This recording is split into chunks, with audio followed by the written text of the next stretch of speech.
Hello दोस्तों, स्वागत है आपका हमारे चैनल पर। ये कहानी है मनीष और उसकी चाची नैना की। ये बिहार के छोटे से गांव के थे। शांत वातावरण में बना एक छोटा सा गांव था जहां मनीष अपनी माँ के साथ रहता था।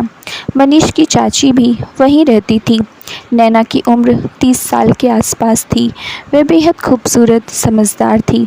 उसका गोरा रंग, बड़ी बड़ी झील सी गहरी आँखें जिसमें अगर कोई एक बार देख ले तो उसके काले लंबे बाल उसकी खूबसूरती में चार चांद लगाते हैं। उनके स्नेह और देखभाल ने पूरे घर को खुशियों से भर दिया था। एक दिन मनीष कॉलेज से घर वापस आया। जब वह दरवाजे से भीतर प्रवेश कर रहा था तभी उसने देखा नैना चाची बगीचे में किसी चीज़ पर चढ़कर फूल तोड़ रही हैं। धूप की किरणें उनकी आंखों पर पड़ रही थीं और उनका चेहरा जैसे किसी फिल्मी हीरोइन की तरह लग रहा था। यह सब देख मनीष का दिल धड़क उठा। उसने पहले कभी उन्हें इस नज़र से नहीं देखा था। अब मनीष जानबूझकर बगीचे में काम करने का बहाना बनाता है और चुपके से जाकर अपनी चाची के पीछे खड़ा हो जाता है। फिर मनीष अचानक से बोलता है, चाची आप क्या कर रही हैं? तभी नैना चाची का संतुलन बिगड़ जाता है और वह गिरने वाली होती हैं कि मनीष नैना को संभाल लेता है। दोनों की नज़रें एक दूसरे से मिल जाती हैं। इस पहली नज़र में मनीष के दिल में हलचल मचा दी। तभी नैना खुद को संभालते हुए मनीष से पूछने लगी, तुम यहाँ क्या कर रहे हो? तभी मनीष अपनी चाची से कहता है, चाची मैं आपकी मदद करना चाहता था। नैना मुस्कुराई और बोली, तुम्हें कब से बागवानी में रुचि हो गई? मनीष ने जवाब दिया, बस यूं ही आपके साथ वक्त बिताना अच्छा लगता है। फिर नैना ने मनीष को फूलों की देखभाल करने के तरीके सिखाए। अब यही सिलसिला रोज़ रोज़ चलने लगा था और फिर दोनों के बीच बातचीत बढ़ने लगी थी। इस तरह वो अच्छे दोस्त बन जाते हैं। एक रात जब बारिश हो रही थी और बिजली गुल हो गई, घर में अंधेरा छा गया। तब नैना चाची और मनीष मोमबत्तियां जलाने लगे। अचानक बिजली की एक कड़क से नैना डर जाती है और मनीष के पास आकर बैठ जाती है। इधर मनीष को बहुत अच्छा महसूस हो रहा था। ऐसे ही 5 मिनट बैठे रहे। नैना और मनीष अपने डर पर कंट्रोल नहीं कर पा रहे थे, लेकिन नैना ने जैसे तैसे करके अपने आप को कंट्रोल किया। दोनों की आंखों में कुछ अलग सी बात थी। नैना की आंखों में हल्की सी शर्म और मनीष की आंखों में प्यार था। अगले दिन नैना ने मनीष से पूछा, कल रात तुमने कुछ महसूस किया? मनीष ने कहा, कुछ बताना चाहता हूँ। नैना ने कहा, क्या बात है? फिर मनीष ने अपनी भावना व्यक्त किया कि मैं आपको अलग नज़र से देखता हूँ। मुझे लगता है कि मैं आपसे प्यार करने लगा हूँ। चाची सच बताऊँ तो मैंने आपको पहली नज़र में ही पसंद कर लिया था और अब मैं चाहता हूँ कि आप मेरी पत्नी के जैसे बन जाओ। मैं आपका ज़िंदगी भर ख्याल रखूँगा और आपको कभी भी किसी चीज़ की कमी महसूस नहीं होने दूँगा। आप सच में मुझे मेरी पत्नी के जैसी लगती हो। मनीष के मुंह से इतनी बात सुनकर नैना थोड़ी देर चुप रही और फिर बोली, मनीष यह सही नहीं है। मैं तुम्हारी चाची हूँ, लेकिन मैं भी तुम्हारे प्रति कुछ महसूस करने लगी थी। हमें अपने रिश्ते की मर्यादा बनाए रखनी होगी। मनीष ने भी महसूस किया कि उनके प्यार को सही दिशा नहीं मिल सकती है। उसने निर्णय लिया कि वह अपनी भावनाओं को काबू में रखने की पूरी कोशिश करेगा और नैना चाची का सम्मान करेगा।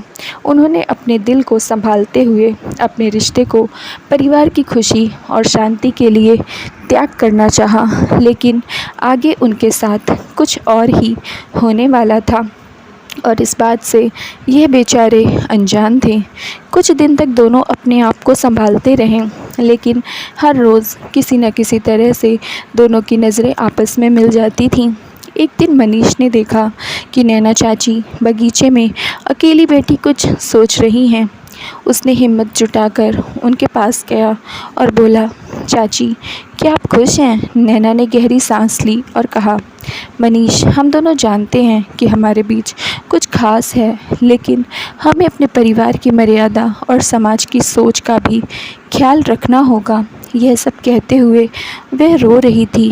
तभी मनीष नैना को समझाता है। बोला, चाची आप जैसा कहोगी मैं वैसा करने को तैयार हूँ, लेकिन आप प्लीज़ रोना बंद करें, वरना मुझे भी रोना आ जाएगा। नैना अभी भी रोए जा रही थी। जब वह चुप नहीं हुई तो मनीष ने उसे कहा, चाची आप चुप हो जाओ, मैं आपको अपनी पत्नी की तरह मानता हूँ और आपको ऐसे रोते हुए नहीं देख सकता। मनीष के मुंह से फिर से पत्नी की बात सुनकर नैना सहम गई और कहने लगी, मनीष ये ठीक नहीं है। मनीष बोला, क्यों ठीक नहीं है? नैना बोली, क्योंकि तुम मेरे भतीजे हो और भतीजा बेटे के समान होता है, इसलिए ऐसा रिश्ता ठीक नहीं। मनीष ने फिर से अपनी चाची को समझाने की कोशिश की। चाची मैं आपको पहले ही बता रखा है कि मैं आपको पहले ही नज़र में पसंद कर लिया था, और अगर आपको पता हो कि जब कोई पति पत्नी की तरह रहते हैं तो उनके बीच सब सही होता है। तभी नैना बोली, नहीं यह सही नहीं है। इस पर मनीष थोड़ा गुस्से में बोला, नैना चाची आप सच सच बताना कि आप मुझे पति की तरह नहीं मानती। इधर नैना खुद मनीष को अपने पति की तरह रखना चाहती थी, लेकिन रिश्तों और समाज के डर से उसे मना कर रही थी। लेकिन जब मनीष ने गुस्से में पूछा तो नैना ने हाँ में सर हिला दिया। अपनी चाची के मुंह से यह बातें सुनकर मनीष बहुत खुश हो गया, क्योंकि वह जो चाहता था वह अब होने वाला था।